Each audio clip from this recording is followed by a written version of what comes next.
हमारा आज का प्रोग्राम रंजीत सिंह की बारादरी का जो प्लेटफॉर्म है उसके फर्स्ट पर जो डेकोरेशन है उसके बारे में है। ये तमाम की तमाम डेकोरेशन इनले वर्क में है। आमतौर पर इसे पाकिस्तान में या पाकिस्तानी तारीखदान पेट्राडोरा का काम कहते हैं।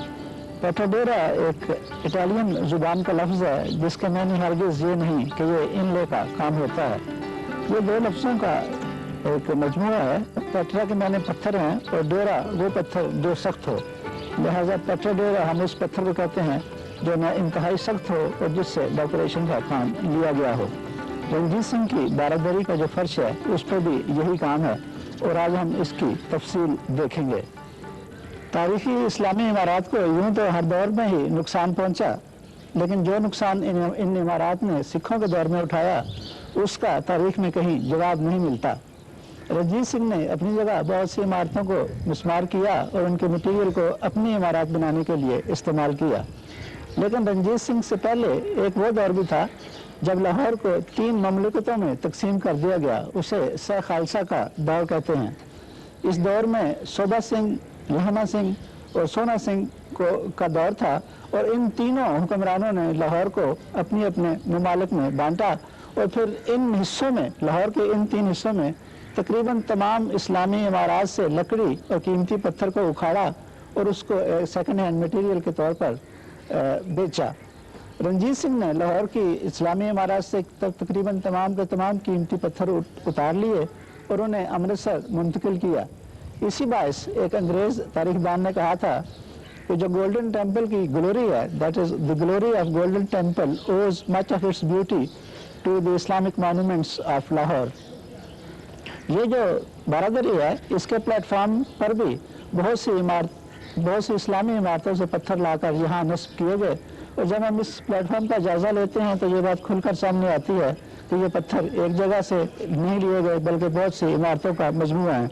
आइए देखते हैं। यहाँ आप एक फर्श पर एक पैटर्न देख रहे हैं। अगर आप इस कुल पैटर्न को देखेंगे तो आपको ये बॉर्डर इस बॉर्डर से मिलता जुलता नजर नहीं आता। अब आइए इस बॉर्डर की जो खूबियाँ हैं वो उनकी तरफ तवज्जो दिलाएं आपकी। पहले तो आप देखिए कि इसमें आपको बहुत सी मछलियाँ बनी नजर आती हैं। एक साबका प्रोग्राम में मैंने आपको इस प्लेटफॉर्म पर 2 और जानवरों यानी तोते और ड्रैगन फ्लाइज का नमूना दिखाया था। वो भी एक अनोखी चीज़ है। अब यहाँ अगर आपको कहा जाए कि मछलियाँ तलाश करें तो ये भी आपके लिए एक क्विज होगा। यहाँ हमें 2 किस्म की मछलियाँ नजर आती हैं। एक मछलियाँ वो जो इस सिमत और इस सिमत में जा रही हैं, जब ये पैनल उठता है तो ये मछलियों का रुख दूसरा हो जाता है। दूसरी किस्म की मछलियाँ वो हैं जो इंटरलेस्ड हैं, यानी एक मछली इस रुख जा रही है और दूसरी मछली उसके ऊपर से एक गांठ बनाती हुई दूसरे रुख जा रही है। इन मछलियों के लिए जो मटेरियल इस्तेमाल किया गया है वो वेरीगेटेड मार्बल है और जो इनकी आंखें हैं वो कीमती पत्थरों और मोतियों से बनी थी। अब आइए इस फर्श के शुमाल मशरकी कोने की तरफ। यहाँ आप इस लंबे तवील पैनल में देखेंगे कि बहुत से छोटे बड़े पैटर्न्स की एक खिचड़ी सी पकी हुई है। आइए मैं फर्दन कुछ यूनिट्स के बारे में आपको बताऊँ। मिसाल के तौर पर आप यहाँ एक पैनल देखेंगे तो ये पैनल साथ वाले पैनल से ना इस तरफ जुड़ पाया है ना ये इस तरफ जुड़ पाया है। ये लाइनें जो है यहाँ टूट रही हैं और इनकी कंटिन्यूएशन अगले स्लैब में नहीं आई। इस तरह इस स्लैब से हटकर जब हम यहाँ आते हैं तो इसमें हमें एक बेल चलती नजर आती है, लेकिन इसकी कंटिन्यूएशन अगले पैनल में नजर नहीं आती। यहाँ हमें एक छोटा सा और टाइल नुमा पैनल नजर आ रहा है। ये गालबन किसी बड़े पैनल का हिस्सा है और ये उसका एक कोना था जहाँ बॉर्डर को मुड़ता हुआ दिखाया गया है। इसी तरह थोड़ा आगे आए तो यहाँ एक मुकम्मल टाइल है जिसमें इनलेड वर्क है उस वेरीगेटेड मार्बल का। ये एक मुकम्मल टाइल है और ये भी इर्द गिर्द के टाइलों से कोई मुताबिकत नहीं रखती, ना ही कहीं से ये कंटिन्यूएशन को जाहिर करती है। इस तरह यहाँ थोड़ा और आगे जाएं तो आपको एक और इंतहाई खूबसूरत इनले का काम नजर आता है। ये भी टाइल किसी इर्द गिर्द की टाइल से नहीं मिलती। ऐसा मालूम होता है कि रंजीत सिंह के जो मेसन्स थे या जो बिल्डर्स थे वो ये मटेरियल कहीं से उखाड़ तो लाए, लेकिन उस मटेरियल को फिर आर्टिस्टिकली या रेगुलरली यहाँ दोबारा जोड़ने में नाकाम रहे, जिसका नतीजा ये हुआ कि ये तमाम का तमाम फर्श एक खिचड़ी या हैफेजर्ड जो अरेंजमेंट है टाइल्स का उनको जाहिर करता है और उसमें कोई ऑर्गेनाइजेशन नहीं है। अब आइए इस शुमाल मशरकी कोने के दूसरी जानिब। यहाँ अभी आप फर्श पर एक बहुत बड़ा पैटर्न देख रहे हैं। کہ ایک بڑے ہیوج فریم کے اندر قید ہے، یعنی ایک فریم باہر چل رہا ہے، بیچ میں سفید حصہ ہے اور پھر بیچ میں ایک اور پٹی ہے جس میں بہت سے ڈیزائن بنے ہوئے ہیں۔ اس کے جو مختلف پیٹرنز ہیں، مثال کے طور پر یہاں دیکھیے تو کسی بارڈر سے یہ پتھر لیا گیا ہے اور اس میں اسٹریٹ لائن اور اس قسم کے جیومیٹرک موٹو سے بارڈر بنایا گیا ہے۔ پھر اندر ایک اور بارڈر ہے جس میں آپ کو ایک میانڈرنگ یعنی بل کھاتی ہوئی بیل چلتی نظر آتی ہے۔ اس میں بڑے پریشیس اور ایکسپینسو قسم کے سٹون جو ہیں، جو جنہیں ہم ہارڈ سٹون کی کیٹیگری کا کہہ سکتے ہیں، وہ استعمال کیے گئے ہیں اور ان کی جو انلے ورک ہے اتنا خوبصورت ہے کہ اگر آپ ہاتھ پھیریں تو محسوس نہیں ہوتے، اور بہت سے کلرز کے ہیں یہ سارے کے سارے پتھر۔ یہاں یہ بارڈر ایک دفعہ آپ کو پھر ٹوٹا ہوا لگتا ہے، جس سے صاف ظاہر ہوتا ہے کہ یہ سلیب کہیں سے اکھاڑی ہے اور جو اگلی سلیب کے ساتھ جڑ نہیں سکی۔ اس طرح اگر آپ یہاں آتے ہیں تو یہ موٹو جو ہے یہ ساتھ کے موٹو سے نہیں جڑ پایا، یہ ایک الگ پتھر ہے، یہ پتھر الگ ہے، لیکن بلا شبہ یہ الگ الگ پتھر ہیں، لیکن جہاں تک ورک مین شپ اور پتھروں کا کٹاؤ اور ان کا انلے کا کام ہے اس کا کوئی لاسانی نہیں ہے۔ اب ادھر آئیں تو یہ آپ کو ایک بار پھر آپ کو یہ بیل چلتی نظر آئے گی، اور یہ جو اگلا پتھر کا ٹکڑا ہے یہ اس کے ساتھ بالکل مطابقت نہیں رکھتا اور نہ ہی اس کا کوئی اس کے ساتھ رشتہ لگتا ہے۔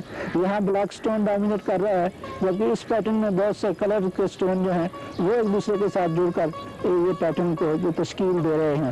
نتیجہ یہی نکلتا ہے کہ پتھروں کو نہ جانے کہاں سے لا کر یہاں ایک بار جمع کیا گیا ہے، اور ان میں وہ خوبصورتی اور نفاست اور ریگولیرٹی نہیں آ سکی جو مغل مانومنٹس کا نہایت قیمتی سرمایہ تھی۔ یہ تو آپ کو معلوم ہی ہے کہ پلیٹ فارم کے چاروں جانب وسط میں ایک تخت بنا ہوا ہے۔ اسی تخت کے پیچھے رنجیت سنگھ نے دو فوارے انٹروڈیوس کروائے۔ مثال کے طور پر ایک فوارہ آپ یہاں بنا دیکھ سکتے ہیں، اسی میں وہ فوارہ نصب تھا جو اب یہاں باقی نہیں، لیکن اس کی جو جگہ ہے وہ بدستور قائم ہے۔ اس فوارے کی جگہ کو اگر آپ دیکھیں تو ایک سفید پٹی چل رہی ہے جس کے دائیں اور بائیں جانب دو بارڈر ہیں، لیکن جب ہم اسی فوارے کے جو بیلنسنگ فوارہ میرے دائیں جانب آ رہا ہے اس کی جانب ہم جاتے ہیں تو دیکھتے ہیں کہ وہ فوارہ کسی سفید پٹی میں نہیں بلکہ ایک ایسا پینل ہے جو ڈیکوریٹو پینل ہے، اس کے وسط میں آ گیا ہے۔ اس سے یہ چیز کھل کر سامنے آ جاتی ہے کہ جب سکھ میسنز نے یہ بلڈنگ تعمیر کی تو وہ اس چیز پر قابو نہ رکھ سکے کہ جو سیمیٹری اور بیلنس ہے اس پر ان کا مکمل عبور رہے۔ غرض یہ کہ اس باراگری کے پلیٹ فارم پر آئیں اور اگر آپ اس کے چاروں جانب گھوم جائیں تو آپ کو درجنوں نہیں بلکہ سینکڑوں ایسے ڈیزائن نظر آئیں گے جو انلے ورک میں تشکیل دیے گئے ہیں۔ اس انلے ورک میں آپ کو بہت سے قسم کے پیٹرن جن میں جیومیٹرک پیٹرنز، فلورل پیٹرنز اور ایسے پیٹرن جن میں جیومیٹرک اور فلورل پیٹرن کی کمبینیشن ہے وہ تمام کے تمام شامل ہیں اور اپنی دیدہ زیبی کے لحاظ سے منفرد اور لاجواب ہیں۔ اس میں شک نہیں کہ رنجیت سنگھ نے یہ باراگری تعمیر کی اور 50 سال یہاں بیٹھ کر اپنی سلطنت پر حکمرانی کی، لیکن یہ بھی ایک حقیقت ہے کہ اس باراگری کی جو تمام کی تمام خوبصورتی ہے اور دیدہ زیبی ہے وہ دراصل اسلامی ان عمارات کی منہون منت ہے جو مسلمان حکمرانوں نے لاہور میں تعمیر کی۔ آج کے پروگرام میں ہم نے آپ کو رنجیت سنگھ کی باراگری کے فرش پر جو ڈیکوریٹو موٹیوز ہیں ان کے بارے بتایا۔ اس کے ساتھ ہی 5 پروگراموں کا سلسلہ اس باراگری کے بارے میں اپنے اختتام کو پہنچتا ہے۔ اگلے پروگرام میں انشاءاللہ کسی اور مانومنٹ پہ ملاقات ہوگی، تب تک کے لیے اجازت چاہتا ہوں۔ خدا حافظ۔